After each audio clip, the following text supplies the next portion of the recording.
나는 딸이라서 방학 동안 하루도 책상 앞에 못 앉아봤습니다. 설거지하고 집안일 하다가 여름이 다 갔어요. 김미선 씨는 그 집의 딸이었습니다. 하지만 딸처럼 자란 기억은 한 번도 없었습니다. 중학생 때부터 여름방학은 살림연습 기간이었습니다. 친구들이 학원에서 수학 문제를 풀 때 미선이는 선풍기도 없는 부엌에서 끝없는 그릇들과 마주해야 했습니다. 뜨거운 물에 손이 빨갛게 부어오르고 땀이 등줄기를 타고 흘러내려도 멈출 수 없었습니다. 이것이 미선이의 여름이었고 그녀의 청춘이었습니다. 가끔 학교 친구들이 놀러 오겠다고 하면 엄마는 늘 같은 말을 했습니다. 부끄럽게 무엇을 데리고 오느냐고, 청소도 제대로 못하면서라고. 그 말을 들을 때마다 미선이의 마음 한구석이 시려왔습니다. 자신이 청소를 못해서가 아니라 아무리 해도 엄마의 기준에는 닿을 수 없다는 걸 알았기 때문이었습니다. 동생 형진이는 어땠을까요? 고등학생 때부터 혼자만의 방을 가졌고 아침이면 미선이는 동생을 먼저 챙겨줘야 했습니다. 오빠 먼저. 그것이 그 집의 불문율이었고 미선이는 늘 그 뒤를 따라야 하는 존재였습니다. 밥상에서도, TV 리모컨에서도, 심지어 부모님의 관심에서도 동생이 우선이었습니다. 과연 이것이 정상적인 가족의 모습일까요? 처음에는 억울했습니다. 같은 자식인데 왜 이렇게 다를까? 자신도 딸인데 왜 이렇게 취급받아야 할까 하는 생각들이 밤마다 미선이의 가슴을 짓눌렀습니다. 하지만 그런 일들이 너무 반복되니까 나중에는 그냥 그런가 보다 하고 살게 되었습니다. 마음이 무뎌지는 것이 때로는 살아가는 방법이었으니까요. 20살이 되던 해 미선이는 대학 대신 식당에 취직했습니다. 오전 10시부터 밤 10시까지 12시간 동안 설거지와 청소를 하는 일이었습니다.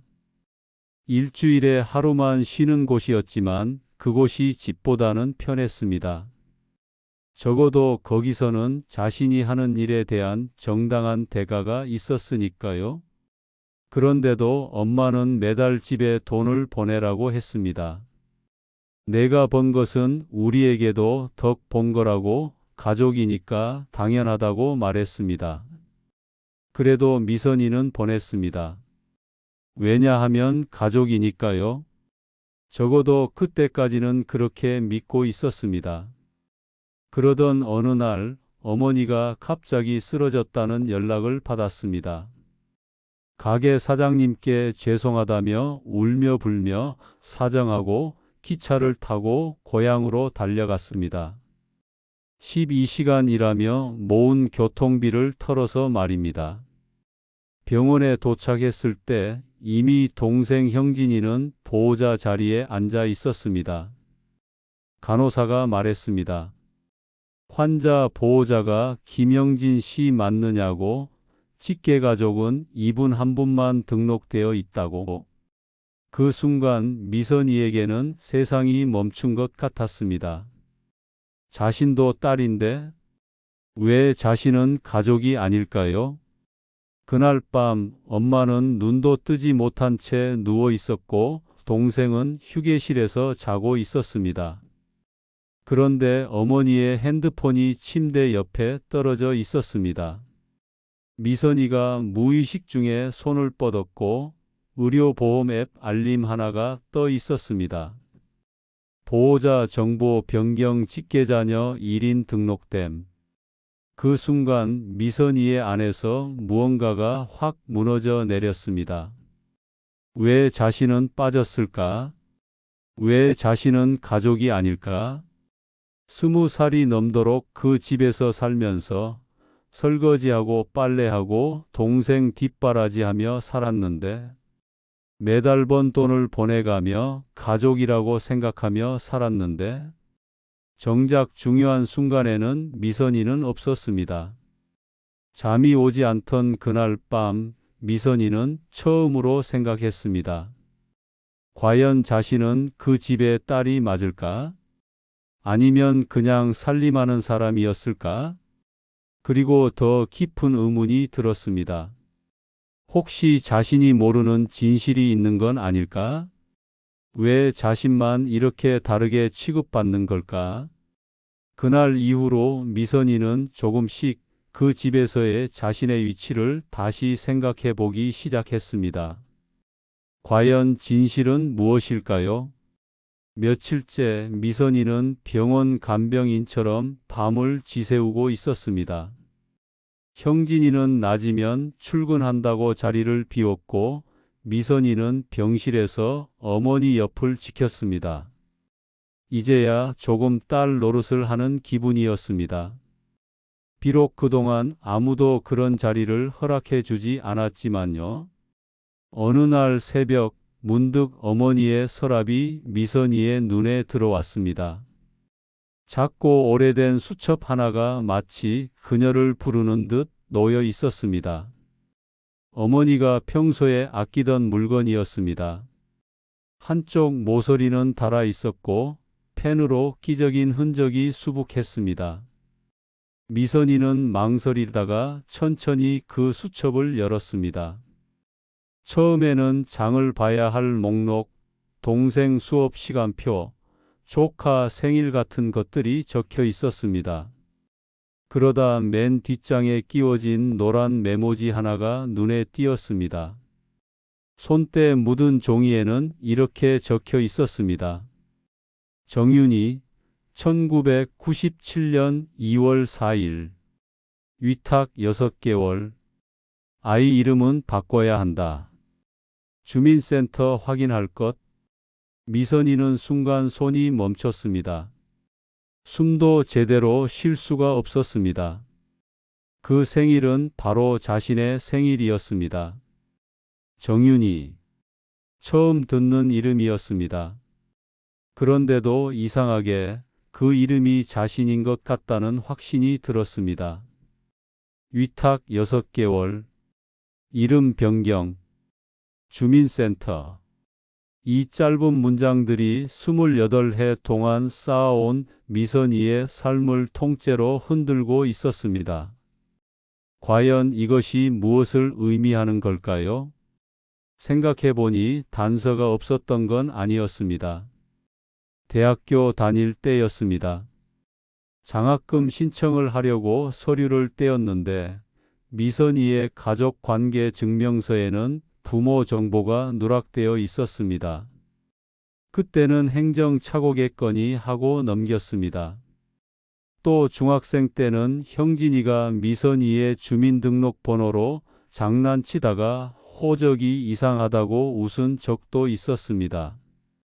그때 미선이는 그냥 남동생이니까 그럴 수 있다고 생각하고 넘어갔습니다. 그런데 이제 보니 그 말들이 전부 신호였던 것입니다. 자신이 이 집의 딸이 아닐지도 모른다는 슬프고도 무서운 신호였습니다. 미선이는 더 많은 궁금증이 생겼습니다. 과연 정윤이는 누구일까요? 그리고 위탁이라는 것은 무엇을 의미하는 걸까요? 며칠 후 미선이는 몰래 주민센터에 전화를 걸었습니다.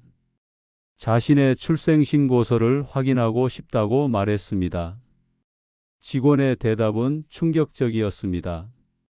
미선이의 출생신고는 생후 6개월 후에 이루어졌다고, 그리고 신고인이 현재의 부모가 아니라 다른 사람이었다고 말했습니다. 원래 이름은 정윤희였고 김미선으로 개명된 것도 그때였다고 했습니다. 미선이는 전화를 끊고 한참을 멍하니 앉아 있었습니다. 자신이 지금까지 알고 있던 모든 것이 거짓이었다는 사실이 믿기지 않았습니다. 그날 밤 어머니는 여전히 눈을 뜨지 않았고 미선이는 침대 곁에 앉아 그 낡은 수첩을 한참이나 쥐고 있었습니다. 그 수첩은 미선이에게 말하고 있었습니다. 자신은 딸이 아니었고 누군가의 아이를 잠시 맡겨진 존재였다고. 눈물이 났습니다. 억울해서가 아니라 지금까지 자신이 누구였는지를 스스로도 몰랐다는 것이 너무 슬퍼서였습니다. 그런데 가장 큰 의문이 남아 있었습니다. 과연 자신의 진짜 부모는 누구일까요? 그리고 왜 자신을 이 집에 맡긴 걸까요? 미선이는 결심했습니다. 진실을 알아내겠다고. 자신이 정말 누구인지, 어디서 온 아이인지 반드시 찾아내겠다고. 하지만 그 진실이 자신에게 더 큰 상처를 줄 수도 있다는 걸 미선이는 아직 알지 못했습니다. 어머니는 6일 만에 눈을 떴습니다. 아무 말 없이 미선이를 바라봤고 미선이는 무슨 말부터 해야 할지 몰라 그저 고개만 끄덕였습니다. 몸은 많이 쇠약해졌지만 표정은 예전 그대로였습니다. 무뚝뚝하고 감정 숨기기에 익숙한 사람이었습니다. 미선이는 며칠을 망설이다가 어머니에게 수첩 이야기를 꺼냈습니다. 그 수첩에 적힌 정윤이가 자신 맞느냐고 생일도 같고 그 밑에 이름을 바꿔야 한다고 적혀 있었다고 말했습니다. 미선이는 조용히 말을 이었습니다. 자신이 그 아이였던 거냐고, 잠깐만 빌려 쓰던 아이였냐고. 어머니는 아무 대답도 하지 않았습니다. 그저 창밖만 바라봤습니다. 과연 어머니는 어떤 대답을 할까요? 그제야 어머니가 입을 열었습니다. 하지만 그 말은 해명이 아니라 외면이었습니다. 너는 우리 가족으로 키웠지 않느냐고 말했습니다. 그 말 속에는 미안함도 책임도 설명도 없었습니다. 그냥 끝내고 싶다는 뉘앙스뿐이었습니다. 미선이는 더 이상 묻지 않았습니다. 왜 숨겼는지, 왜 자신만 그렇게 살게 했는지 이미 알고 있었으니까요. 자신이 이 집에 온 이유는 사랑이 아니라 필요였다는 것을. 잠시 후 형진이가 병실에 들어왔습니다.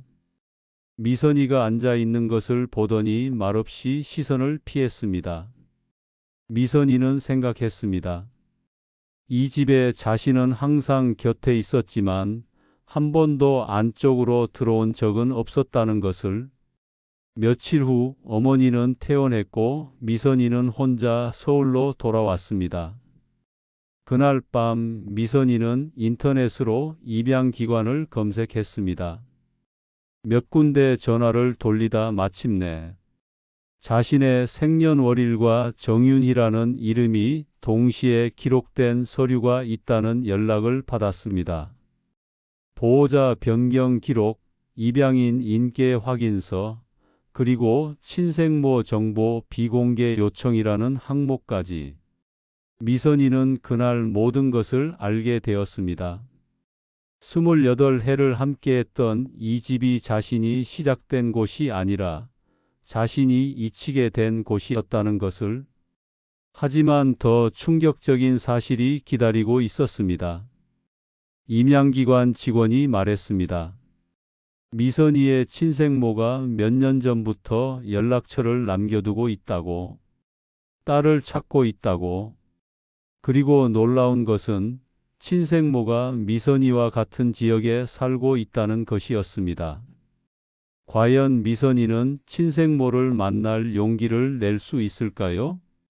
며칠 후 미선이는 또 다른 충격적인 사실을 발견했습니다.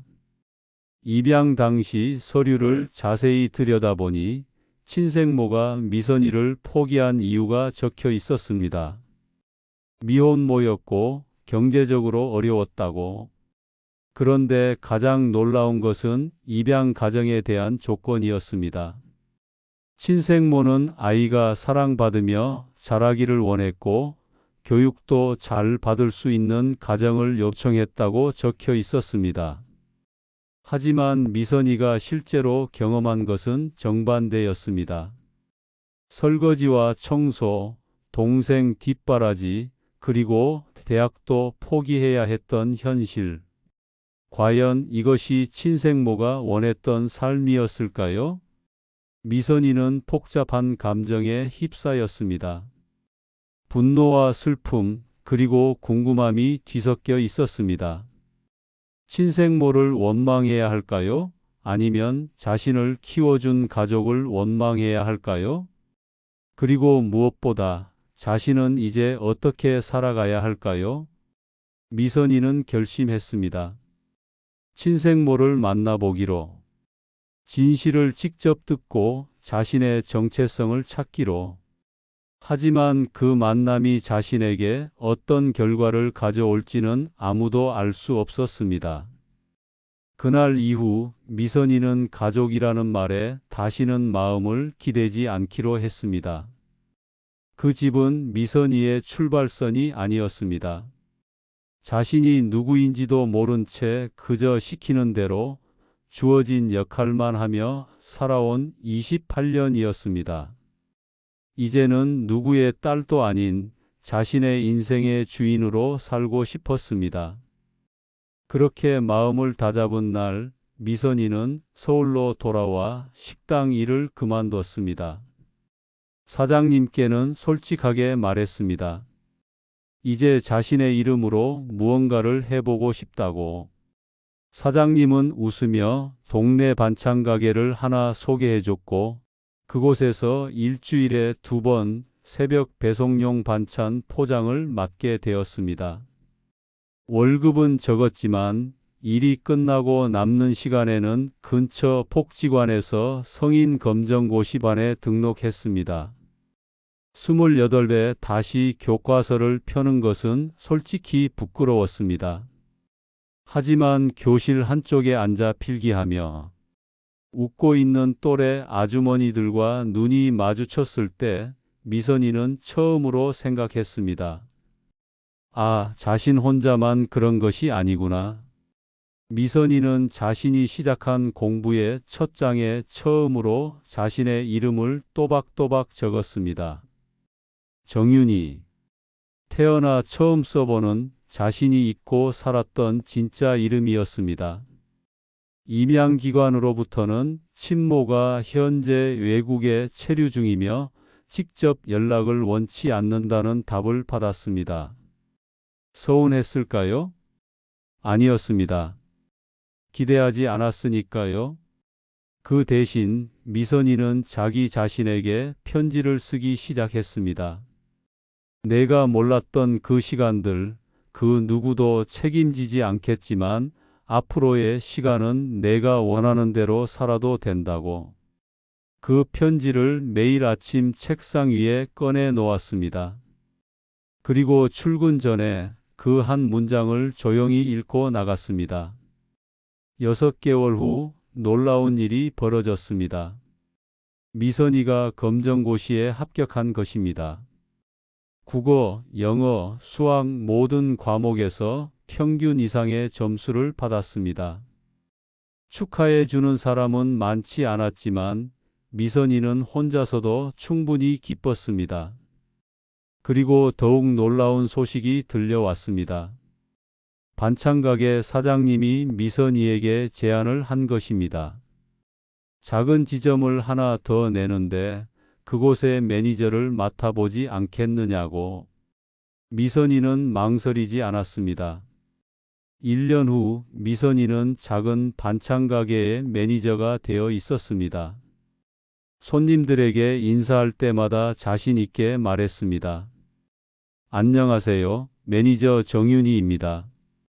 그 이름을 부를 때마다 가슴이 뛰었습니다. 드디어 자신의 진짜 이름으로 살고 있다는 기쁨이었습니다. 어느 날 예전 집에서 연락이 왔습니다. 형진이었습니다. 어머니가 미선이를 보고 싶어 한다고 한번 집에 와달라고 말했습니다. 미선이는 조용히 대답했습니다. 죄송하지만 이제는 갈 수 없다고. 자신은 더 이상 그 집의 딸이 아니라고. 형진이는 당황했지만 미선이는 흔들리지 않았습니다. 몇 년 후 미선이는 자신만의 작은 반찬 가게를 차렸습니다. 가게 이름은 윤인의 반찬이었습니다. 자신의 진짜 이름을 당당하게 내건 것입니다. 첫 손님이 들어왔을 때 미선이는 환하게 웃으며 인사했습니다. 어서 오세요. 윤인의 반찬입니다.